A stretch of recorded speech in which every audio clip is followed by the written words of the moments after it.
दोस्तों, हम इतिहास पे बात करेंगे और इतिहास में एक से एक पात्र हैं जो आपको कुछ न कुछ सिखाते हैं। जब हम मध्यकालीन भारत में आते हैं, सल्तनत काल की जब शुरुआत होती है, सल्तनत काल शैशवावस्था से किशोरावस्था में पहुंच रहा है और उस किशोरावस्था में आप देखेंगे हमें कुछ ऐसे शासक मिलेंगे, कुछ ऐसे कैरेक्टर्स मिलेंगे जो आपको इतिहास की एक नई धारा की तरफ ले चलेंगे। एक कैरेक्टर बलबन के बाद आपको दिखाई देगा जो पूरे सल्तनत काल में सबसे वयोवृद्ध शासक बना, जलालुद्दीन खिलजी। खिलजी सरदारों द्वारा तुर्की सरदारों को परास्त कर जलालुद्दीन खिलजी को शासक बनाया गया। जलालुद्दीन खिलजी जब शासक बना 70 साल का बुजुर्ग है और बुजुर्ग होने के साथ साथ वह इमोशनल भी है और इतिहास गवाह है कि कभी भी कोई इमोशनल शासक सफल नहीं हुआ है। सत्ता है और सत्ता कभी इमोशन को स्वीकार नहीं करती है।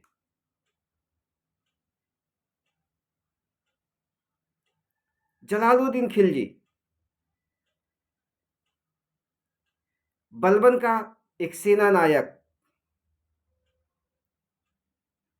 जब 1290 में इसको गद्दी पर बैठाया जाता है तो यह बलबन की गद्दी पर बैठने से इनकार कर देता है। शासक है लेकिन फिर भी वफादार है। किसके प्रति? अपने पूर्व शासक के प्रति, अपने मालिक के प्रति।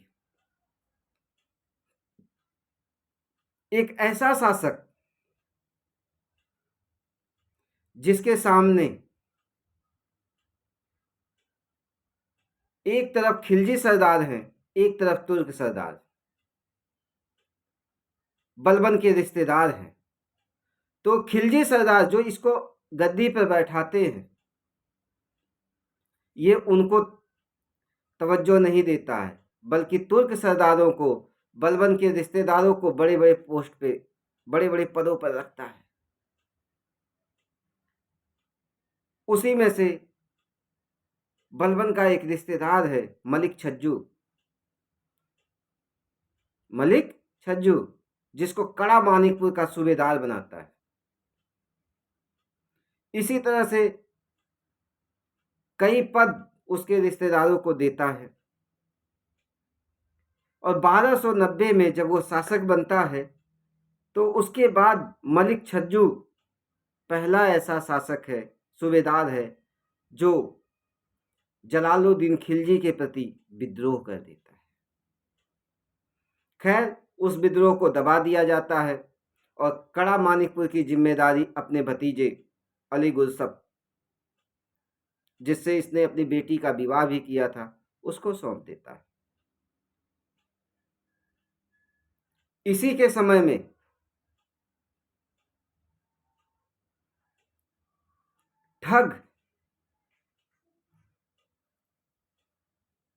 ठगों को पकड़ा जाता है, इसके दरबार में पेश किया जाता है और ये ठगों को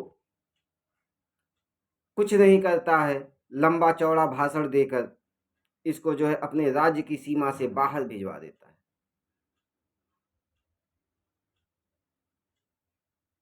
तीसरी घटना, मंगोल, 20,000 मंगोल जिन्होंने इस्लाम धर्म स्वीकार किया, उसको दिल्ली के मंगोलपुरी में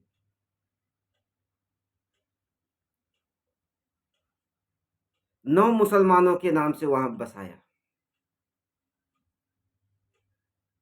अगली घटना, सीदी मौला जो ईरान का रहने वाला था। बाबा फरीद का शिष्य अमीर है। बाबा फरीद सूफी संत, चिश्तिया सिलसिला।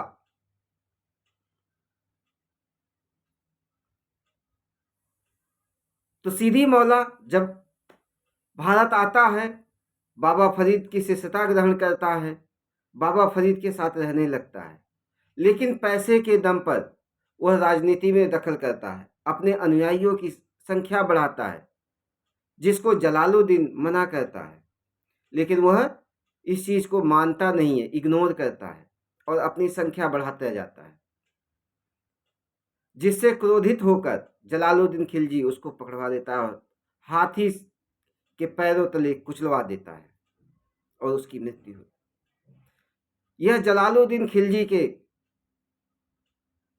काल की एकमात्र ऐसी घटना है जिसमें उसने कठोरता से कोई निर्णय लिया। लेकिन जलालुद्दीन खिलजी इमोशनल है। आगे उसका भतीजा और दामाद अली गुलसब, जिसको अलाउद्दीन के नाम से जाना जाता है, वह भिलसा का अभियान करता है। भिलसा मालवा, मध्य प्रदेश वाला हिस्सा। वहां जाता है, आक्रमण करता है, वहां पे मंदिरों को लूटता है और जो संपत्ति लेकर आया था उसका एक हिस्सा जलालुद्दीन खिलजी के पास भिजवा देता है। जलालुद्दीन खिलजी खुश हो जाता है।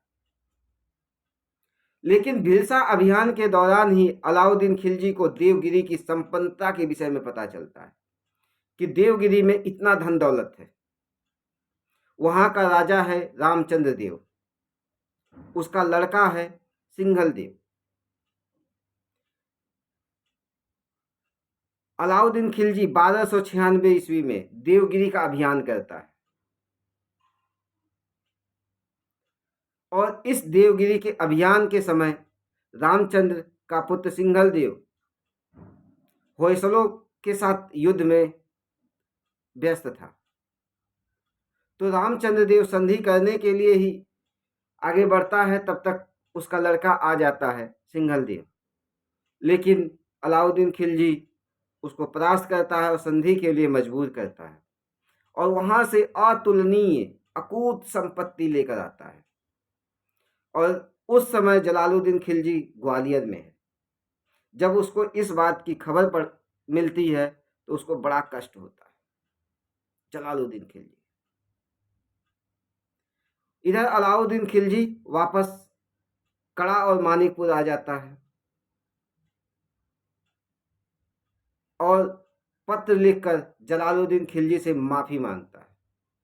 अब यहां देखिएगा, इमोशनल होना एक शासक के लिए कितना खतरनाक हो सकता है।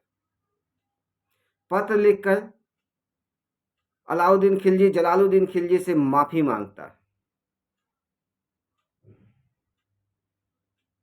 और उसे कहता है कि ये जो मैं संपत्ति लेकर आया हूं, ये आपके लिए लेकर आया, आप इसे कड़ा मानिकपुर से आकर ले जाइए।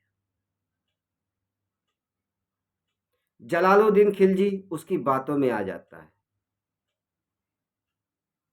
अहमद चप एक अधिकारी है जलालुद्दीन खिलजी का, समझाता है नहीं मत जाइए, कुछ गड़बड़ है। लेकिन जलालुद्दीन खिलजी कहता है ये मेरा भतीजा है, मेरा दामाद है, कुछ गड़बड़ नहीं, बात नहीं मानता, चला जाता है कड़ा मानिकपुर। जब वो कड़ा मानिकपुर पहुंचता है अपनी सेना के साथ में, शासक है, सेना होगी ही उसके साथ, अलाउद्दीन खिलजी फिर संदेशा भिजवाता है कि इतनी संपत्ति है, मैं गंगा के पार कैसे आऊंगा और मैं बहुत शर्मिंदा हूं।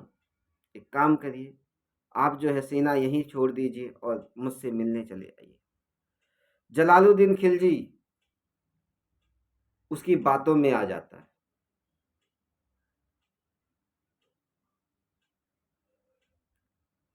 और सेना को इस पार ही खड़ा करके उस पार चला जाता है। अलाउद्दीन खिलजी जिसने पहले से ही षड्यंत्र रचा हुआ था,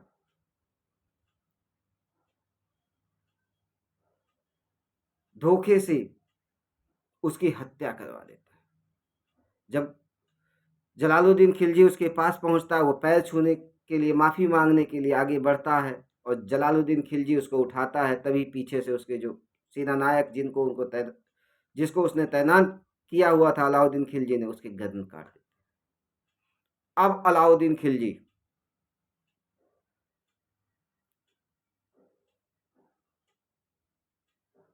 उसका सर लेकर, भाले में सर लटकाकर और पैसा फेंकते हुए, लुटाते हुए आगे बढ़ता है। वह सबको दो विकल्प देता है, या तो मेरे साथ आ जाओ, पैसा ले लो, या तो जलालुद्दीन खिलजी की तरह हश्र के लिए तैयार हो जाओ। और अलाउद्दीन खिलजी सफल होता है, लोग उसकी बातों को एक्सेप्ट करते हैं। एक्चुअली उस समय ऐसे ही शासक की जरूरत थी। उधर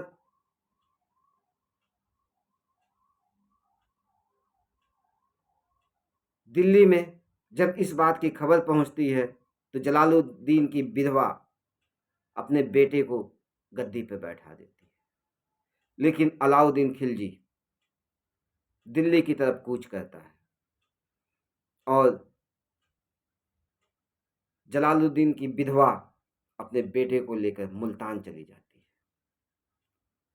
यह बाद में अपना वहाँ पे राज्याभिषेक करवाता है और जलालुद्दीन खिलजी के उस पुत्र को और उसकी विधवा को खोज खोज के, और यहाँ से हम आगे पढ़ेंगे अलाउद्दीन खिलजी के विषय में। धन्यवाद दोस्तों।